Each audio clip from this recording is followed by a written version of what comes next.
Welcome to the Electoral Commission of Queensland's webinar about electoral expenditure caps for the 2024 Inala and Ipswich West by-elections in Queensland. This short video will provide information for candidates, registered political parties, and third parties participating in the by-election.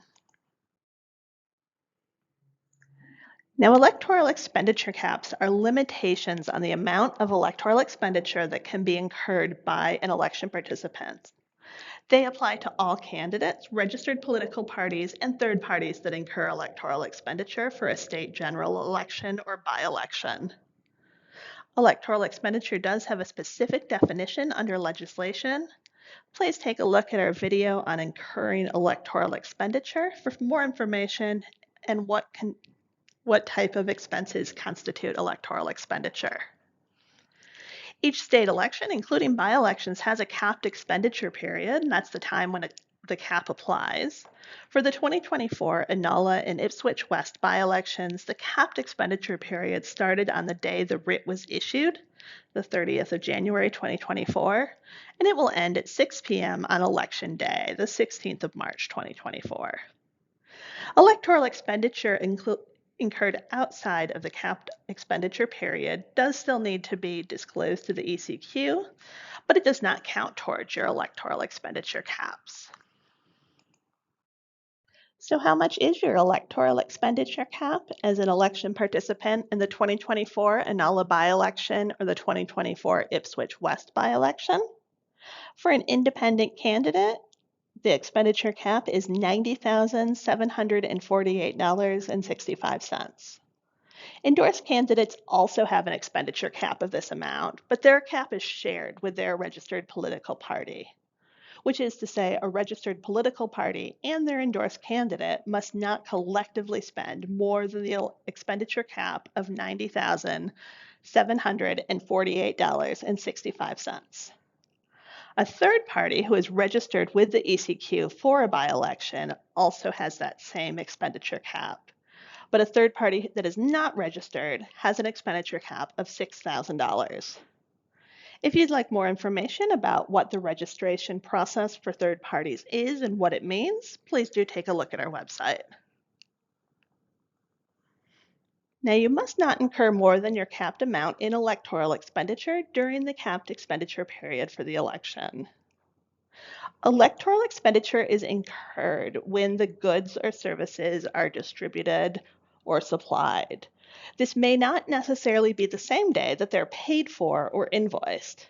So if you bought some of your election flyers before the capped expenditure period started on the 30th of January 2024, but you distribute those flyers after the 30th of January up till 6 p.m. on election day, the expense will count towards your expenditure cap.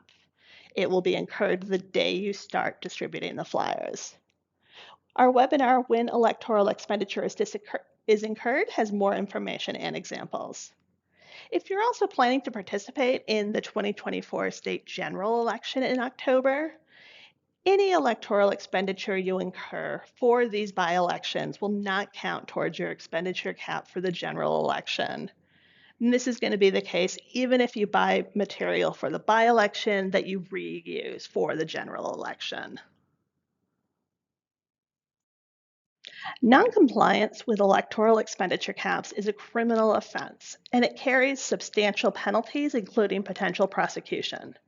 The ECQ can also recover up to double the amount of expenditure that exceeded the cap as a debt to the state. The ECQ has an active compliance team who monitors for compliance before, during, and after an election, so you may be contacted if the ECQ identifies any potential instances of noncompliance. The maximum penalty for exceeding the electoral expenditure cap is 1,500 penalty units. That equates to more than $200,000 or 10 years imprisonment. That's why it's so important for you to be aware of your expenditure cap and to make sure that you only spend what you're allowed to for an election. If you have any questions from this webinar or you'd like to know where you can find more information, you can check out our website at ecq.qld.gov.au/factsheets. You can also see the legislation itself, the Electoral Act of 1992, that prescribes the electoral expenditure caps for state elections and by-elections in Queensland. Or you can contact our funding disclosure and compliance team by emailing us or calling us at the contact details on the slide. We do provide general advice only. If you're in any doubt regarding your legal obligations, please seek independent legal advice. Thank you so much for joining us today. We appreciate your time and hopefully you have found some information to be of use to you. Thanks so much. Have a good day.